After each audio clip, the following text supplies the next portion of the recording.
If the concepts of co-housing, co-ownership, and home sharing aren't something you're familiar with yet, then our next guest may leave you with new perspectives around the role each of our homes could play to make the most of space we have available.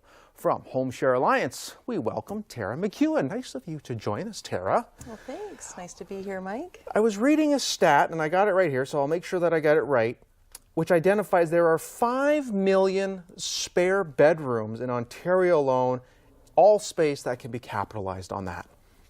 Yes. Explain that to our viewers. You know, especially with the aging population, we have empty nesters that have spare bedrooms and they're being unused. And when you take a look at the rental market, it's like a housing crisis. Yes. So what I like to look at is how can we utilize those spare bedrooms? It's fascinating, and this is utilizing these rooms, but you're not paying rent necessarily. Do I understand that correctly, or is that part of it?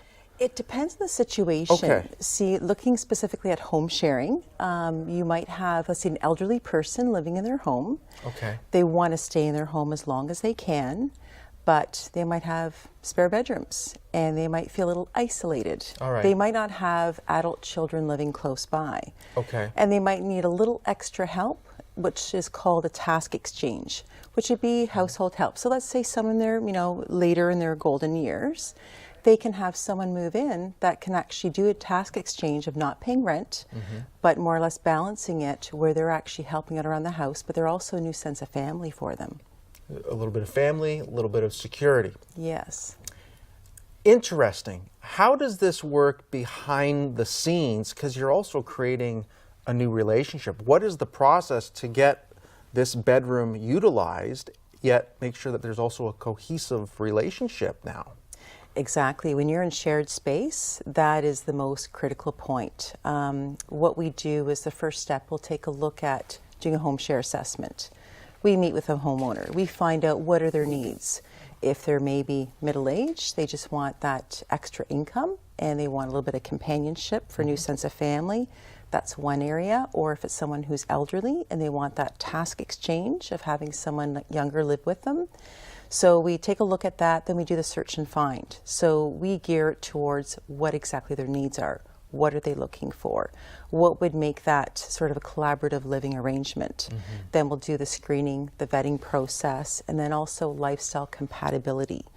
And then the next step would be a home share agreement and monitoring the situation. So there is a lot that goes on behind the scenes. It sounds very simple, but it can be complicated because, you know, everyone's different, but every home share is different. Everyone will ask, you know, what does this home share look like? But there's a lot that goes into it. And I always like to play devil's advocate when I do a lot of these types of interviews. So I'm picturing a great interview. We love what we see on the paper here, and everything's golden for the first, let's say, 3 months. And then all of a sudden, something changes. How do you folks get involved? Have you ever run into those types of issues where things have gone a little south, maybe? You know, when we do the search and find, yes, everyone says, you know, can I have someone by next week? It's like, no, we don't rush it. And it's very comprehensive. It'll be the reference checking. It'll take a look at their income. Police check involved with that? Police check involved with that as well, too. And then the lifestyle compatibility, what I mean by that is, how is their lifestyle?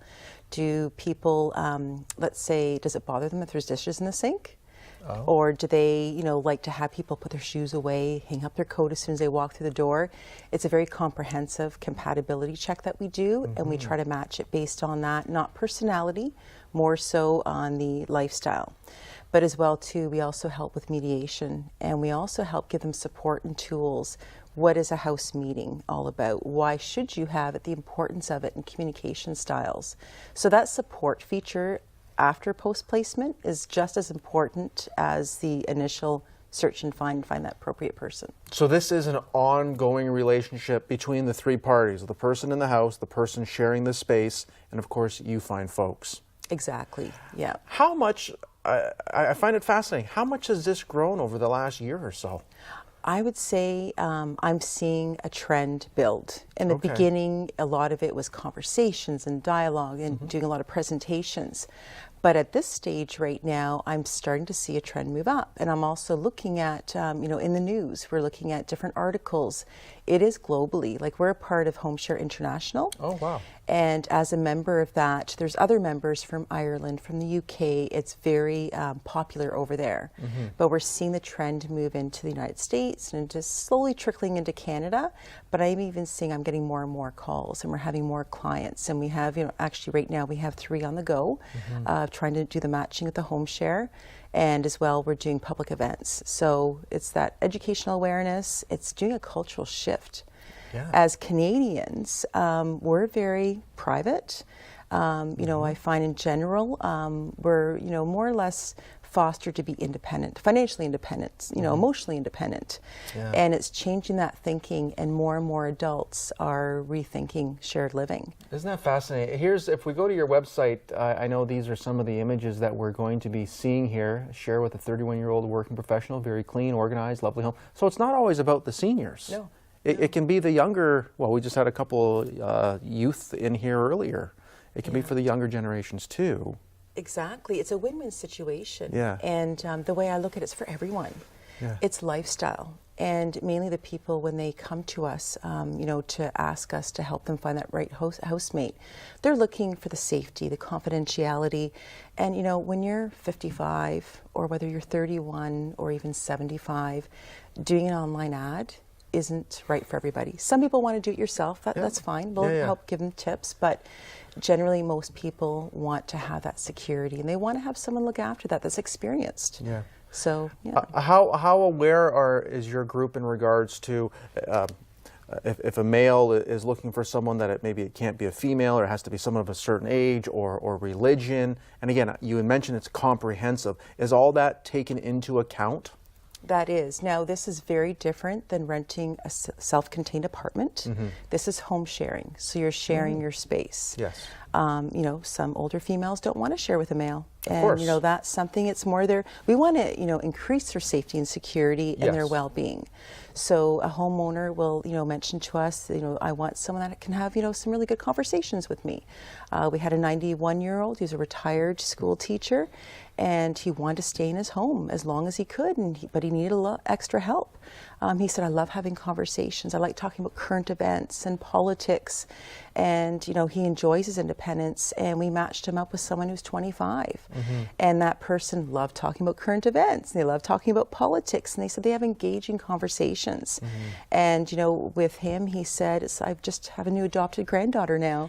At that new sense of family, so it's rewarding. I was going to say it sounds more than just home sharing or co-housing. You're building relationships. You're connecting people to each other as well. Exactly, like we're social creatures. Yes. And everyone's different. Some people are introverts, extroverts, or but there is that level of socialization that we need. And when we feel disconnected, especially as we get older, that disconnection can turn into other issues. We feel detached from society, we feel isolated, we might be limited on going out, especially in the winter months.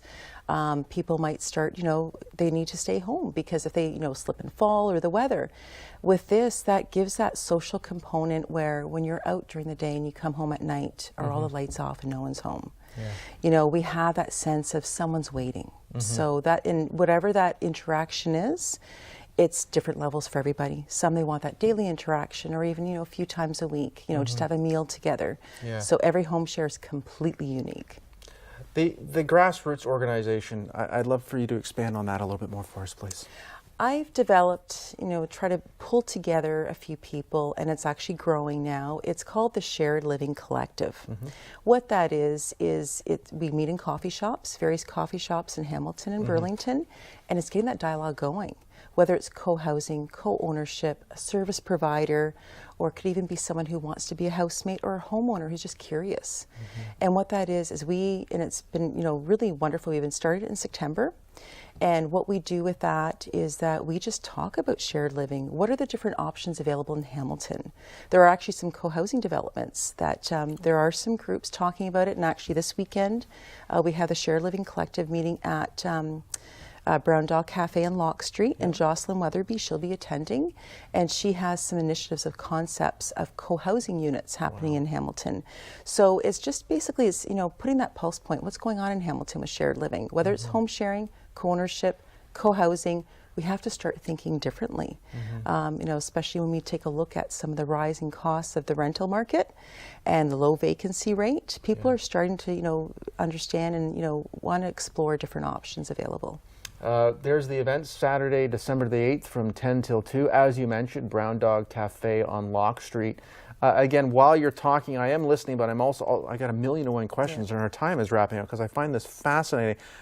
What happens if there's a situation where the person who's sharing the home with the owner loses their job or comes into some money and says, you know what, I want to be out on my own now, see ya, I'm out of here. Again, those are all things that you walk everyone through, I would assume? Yes, and that's part of the home share agreement. Most of our home shares are a minimum 1 year commitment. It is an agreement, it's not a lease. Right. So it's more of a promissory note. Now, part of the inclusion that we put in this home share agreement is, what is your exit plan? Let's say, yes, if someone changes their mind, or maybe it just isn't working out. No, homeowners do not want to feel obligated or guilty if it's not working out. And as well, too, housemates don't want to, you know, feel that, you know, uncomfortable awkwardness if it's not working out. So the exit plan is, what is that housemate's plan B? Basically, if it's not working out. Everyone should have a plan B, regardless. Yes. So we look at that, is there friends, family, or what are their options? So we always look into that, you know, going into the home share agreement. But as well, there is a sense of commitment. And, you know, it's not, I usually say on average to do the search and find, and by the time you get to the home share agreement, it's usually about a month. Okay. So, you know, for that time, it's not rushed. And, you know, that's part of our screening process too. If someone is really open to home sharing. Sometimes homeowners really aren't. It's the adult children trying to convince them to do home sharing. Gotcha, okay. So we do that filtering qualifiers with homeowners, but as well too, we do with housemates. It's not for everybody, so we find that ideal openness and flexibility too. And it's very easy for folks to go onto your website and then apply, and then do they do the testing on the site, or do they have to come into your location and do everything? It's in person, and that's, I love technology, but sometimes things like this, we need to take out technology and have face-to-face communications with people. It's amazing what you can tell by body language and facial expressions, isn't it? It is, and so what we do, the first step is going online, and we have a housemate form where they can do almost like that first screening process.